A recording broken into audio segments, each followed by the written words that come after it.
All right. All right.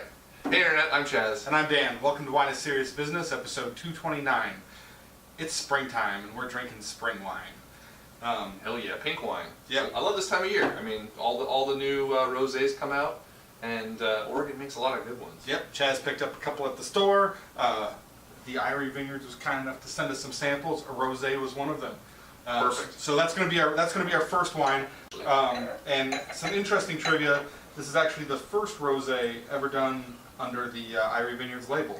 They've released rosés under Jason's Black Cap label before, but this is the first one. They've got this nice like pastel kind of forest thing that they've been doing with their original vines Pinot Gris. I like the art. Yeah, I was wondering if it was an original vines bottling, but it looks like it's just Rosé of Pinot Noir. Yeah. Okay. So anyway, thanks to Paloma at Eyrie for sending this stuff out. Looking forward to checking it out. We take the unusual approach of fermenting and aging in heirloom barrels for 6 months. Interesting. There we go. Yeah, so a little bit of barrel age on the rosé. All right.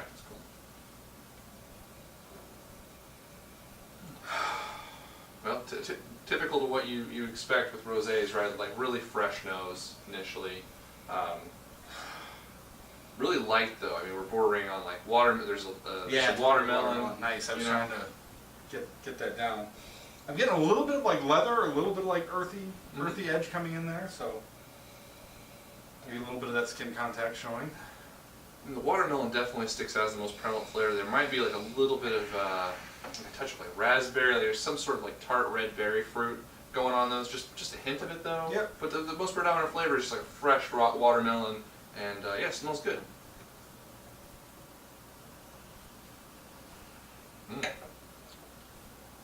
Wonderful texture. Yeah.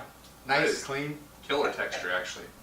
Yeah. A little pour of that. The acidity doesn't like really rip through or like stick around too long late, but it provides just that nice bit of levity on the mid palate. Just a hint of crispness. The watermelon flavors really stick around a long time, although the fruit I think on entry is a little stronger, a little more like strawberries. Yeah. The red berries that maybe I got a little bit on the nose stick out more on the palate. Mm-hmm. Definitely gonna go with the younger strawberry fruit. Maybe like there's something else there. He wanted to go raspberry. It's like more like tart red. Little tart, maybe a little rhubarb is what I'm leaning towards. Maybe. Not a lot. Yeah. Like again, this isn't like a tart acidic wine. It's just got a little bit of that for structure. No, yeah, it's not a tart acidic wine. Like it's got really pleasing fruit flavors, and the way that which the acidity comes across, definitely almost like below the texture. This isn't like all acid. Yeah.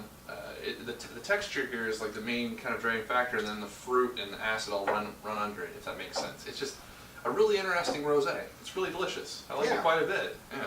Yeah, a little. I think that like nice structural element I think to it is kind of in balance with the flavors. Mm-hmm. Nothing's really over the top. It's just kind of a gentle, pleasant rosé. We got these right about a little above refrigerator temperature probably. Yeah. Just below cellar temp, and then I feel for this that's working Perfect. really well for it. Yeah. Pretty straightforward. 87 points for me, I think. Enjoyable drink. Yeah. Mm-hmm. I'm gonna go just a little bit higher. I mean, I 88 points, Sure. 88 plus. I mean, the texture for me here is really quite nice. Cool. There's no gaps in it whatsoever. Sometimes rosés can come off a little watery, or come out sometimes a little austere in places. This just kind of does it for me. It's really in a really nice place. So good wine. Cool. On to wine number 2. This is the Westrey Rosé. These are all 2013s, by the way. And this is single vineyard rosé from the Oracle Vineyard, which I don't know anything about. I don't either. Just that I know that they put information a on the little back bit of on it. there. Dundee Hills, it says on the bottle, and I know that they make Pinot Noir, single vineyard Pinot Noir out of it too. Sorry, I just chucked the bottle from you. It's cool. Thought I knew what I was talking about. Yeah, viewers love it when we do our research on the show. It's good. Let us read the bottle to you. Professionals. Yeah, consummate professional. All right. A little darker in color. Yeah.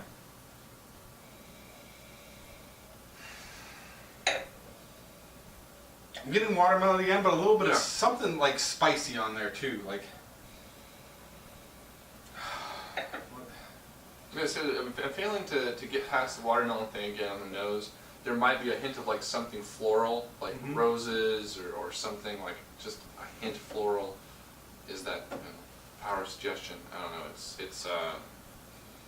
Maybe like a hint of something peppery as well. It's not strong. It's not like you get like some Syrah rosés or you know the big dark wine rosés where you get a lot of that character, but peppery. just a hint of spice. Oh, is it like a bell pepper sort of peppery? No, I don't know. I think just and pepper might not even be the right term, but some kind of just like a hint of spice to go with the watermelon. Yeah, I'm struggling to catch that one, but yeah, there's nice fruit flavors here, but maybe a hint of floral.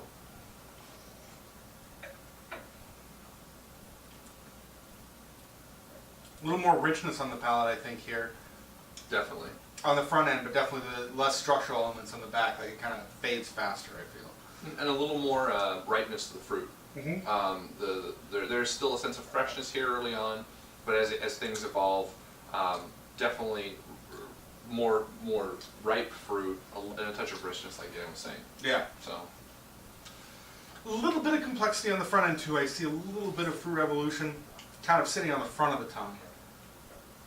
the flavors are interesting, weird, going into the finish. I'm struggling with what to say they are. It's almost like yeah, you have to. I think like a little bit of tannic character. I'm getting like just a touch of stems, or you know maybe this is carry over from that little bit of skin contact, but I'm getting some of that structure there. And the fruit, I think, is primarily watermelon again. Yeah. But just lighter fruits on the front end, but they've got a good sense of richness to them, I think. Yeah, I'm struggling with what to come in with because like as the wine changes, I mean it's sort of like maybe some riper strawberries early on, definitely a lot of watermelon going on in the mid palate as it finishes, but it finishes almost like a honeydew melon or something sort of flavor. Like it changes. It goes sort of something reminded me like green melon, maybe the full exterior, the like. Let's say you bite into the rind a little bit. Of the watermelon. Yeah, it's got something else going on there, and that change in flavor is quite nice. So doesn't have the texture that the Eyrie does. Like this is definitely more sort of stereotypical or typical rosé. The texture's dialed down a little bit. It's just fresh, easy to drink. Yeah, and I think that's kind of the key, just more for like quick drinking, kind of while talking about it. I'm going to give it 87 points again. The first like maybe 3 or 4 seconds of the experience, I kind of prefer this, but for the overall kind of experience, I think that little bit of structural element here kind of holds better, and I like it more in that sense. But they both, they both bring good things to the table. I'd happily drink multiple glasses of either. I totally agree with everything Dan just said, actually, except that I'm going to go 86 points on the Westrey. Sure. The Eyrie, I just like the textural elements there. I think the Westrey's a little more complex in flavor, but I like the Eyrie a little more is what's going on. All right, I should. All right. I'll do the rinse for myself I first. have a little bit left in my glass. I'm surprised. That never usually happens. Yeah. So. Moving on to wine number 3, 2013 Haden Fig Rosé. Is there any AVA or just Willamette Valley Rosé? All right. So I'm sure we've said it multiple times on the show, but this is the guy that took over Evesham Wood Winery, which is near and dear to my heart. So always interested to try this guy's wine. Yep. So this is his project personally. All right.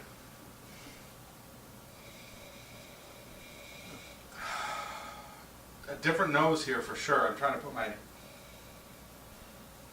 finger on what it is. So it's not like distinctly a fruit. I'm leaning more towards strawberries, but kind of like candy, like gummy strawberries even, right? Something like that. Well, there you go. Yeah. I was gonna say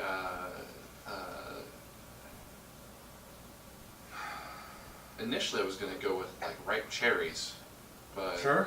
but maybe the candy strawberry thing. I agree with that too. Definitely a different profile of flavor here on the nose than the previous two. Touch of something earthy here. It's kind of reminding me of like maybe a little redder earth, like kind of dried out to like not like wet forest floor like we talk about with Pinot Noirs a lot. Right, there is a touch of that going on in the nose. This is not completely unlike the first two wines. No. Smells good though. Yeah, it smells quite nice. feeling good about that candied strawberry thing on the nose because I'm kind of tasting it on the palate as well. Definitely really kind of like, yeah, friendly, sweeter strawberries coming in right away. And then the acidity really comes like, bam, comes running in right behind it. Keeps it from being too sweet, I think, without that acidity. Mm-hmm. It'd be a little awkward for me. Too much acidity for you? Let me take a couple more sips. I was kind of caught off guard by the first taste, but there's like a youthful strawberry thing going on. It reminds me of like kind of when you get the strawberries and there's a lot of white in them. Oh, sure. Still, okay. That's sort of what it reminds me of. I got a taste of that just distinctly as the acidity was ramping up. It reminds me of that, right? Mm-hmm. Like strawberries have a lot of acid still in them. It's like, yeah, so. Yeah, definitely the most acidic and like crisp of the three. That tart feeling, I'm kind of feeling like young raspberries too, definitely just like sticks around on the palate. So there's a good length to that. Yeah. Good drying sensation, kind of makes me think that like with some like hard salami or cheese appetizers or whatever, this could go really well with that. Kind of balance that out, add complexity to each other. Mm-hmm. Yeah. This has definitely got acid to stand up just about anything. I mean, it's got a lot of acid. My first initial sip was a little punch in the tongue for me. But as I'm taking sips after, I'm totally get along with it. Yeah. Right? It's definitely on the upper side of acidity levels, and a little out of balance currently due to that. Right? But I think the flavors that are on the palate they lend well to the acidity, Mm-hmm. and so they both deal with each other well. Because of that, it drinks nicely. But I think people that are maybe tough to higher acids might find this a little It's true. bit The other forward. two would be much more up your alley, I Yeah. think, a little more approachable that way. But if you like the acidity, it's good. I think it's got a good green apple character to it, too. It's not like the lime with like the lime peel or like the bitterness that can kind of sometimes come with like acidity in these younger wines and like, you know, lighter style grapes. No, you're totally right. It's like Granny Smith apple Yeah. on the finish. Yeah, so that works pretty well, I think. Mm-hmm. Yeah, and that acid's there. Mm. So, for me currently, while I like everything that's going on, the acidity levels are a bit too much for me currently. Okay. 85 points, 84, 85 Okay. points. So.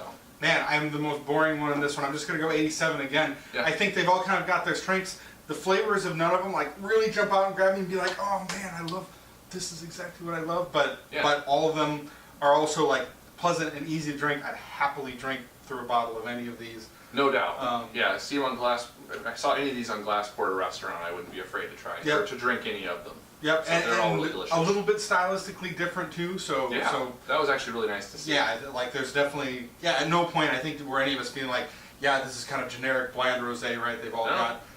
They've all got some character to them, and it's cool. And I think all of these wineries like definitely have a following too, Mm-hmm. right? Like people who every year are stocking up on their top labels, right? Yeah. So from their respective wineries. So I think if you like the style that these winemakers make, definitely check them out. Yeah. I think you'd be happy to end up with any of these, and yeah. So that's our show. Easy drinking. Thanks for And watching. thanks for sending us the sample. We should point that out one more time. That was really good. So. Oh, and thanks to a fan that's been super kind to us lately, Zinfandel Steen. Oh yeah. Put some comments on Twitter quite a while ago, but has been really on YouTube a while ago, but has been really active on Twitter lately. Really appreciate that. Retweeting our shows. Man, I wish more people would do that. You're awesome, and I really appreciate the fact that you think that what we're doing is interesting and you're willing to share it with people. So that's really cool. It. So Question of the day. question of the day. That's a cut. No, Dan, no. Drop. Yeah, so Dan made a point. People are stocking up on their respective producers, and these are 3 respective producers where people do tend to go in and buy some of their high-end wines. What are you going to stock up on this season? We're just starting to hit all the releases of 2012. I know I just been making some big purchases. Yeah, I saw that. What have you been buying? So. And I haven't yet. I'm still kind of waiting to see. I buy a lot more on like what I taste. Like I go out tasting when stuff comes out, and And what's the last thing you bought that was like, you bought it just you knew the producer, you bought it without tasting it. Oh. And you're just like, I gotta buy a chunk of that. Oh man, for collection? Yeah. I think Billy Schaefer stuff for 2012 Mosel Riesling. There you go. I hadn't tasted it, but I'm like, you know, what's the worst thing that could happen here, right? Like, Yeah. I'm gonna be happy. I'm gonna be happy to have these. Totally. So that was it. And part of it, like, I like to put that kind of confidence behind some organ producers, but the truth is, we get to go tasting a lot, right? Well, and so it's very rare that we have to buy wine that we haven't, you know, that we don't get to pick and choose what we already like. Mine was an organ producer. Oh, what was it? 2012 Arterberry Marish. Marish Vineyard. Nice. Well, I look forward to checking that out. Yeah, bought 5 of them. I was like, I got. Whoa, Yeah. going big. Well, Going big. I'm only gonna buy. I've got a lot of wine at this point. So I'm like, I gotta. Sure. You know, I'm gonna try to do the thing where you buy like 4, 6, 8, Wow. and you only buy that of like maybe like a few, like 5, 6 different wines a year. Sure, and we'll say, Trying to get the where we can age them out for a significant amount of time. and now that we're rambling, I'm Yeah. gonna run with that.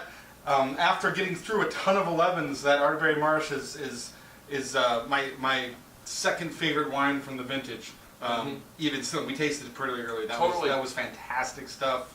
I bet the 12's going to be good too. I definitely can't judge you for buying that untasted. No, I had to. So, So, all right. so that's a show. Let us know what stuff you stock up on. Yeah, we'd It'd love be to do interesting that. to hear what people who watch this collect, what you guys collect. So, thanks. We'll see you next week. Bye.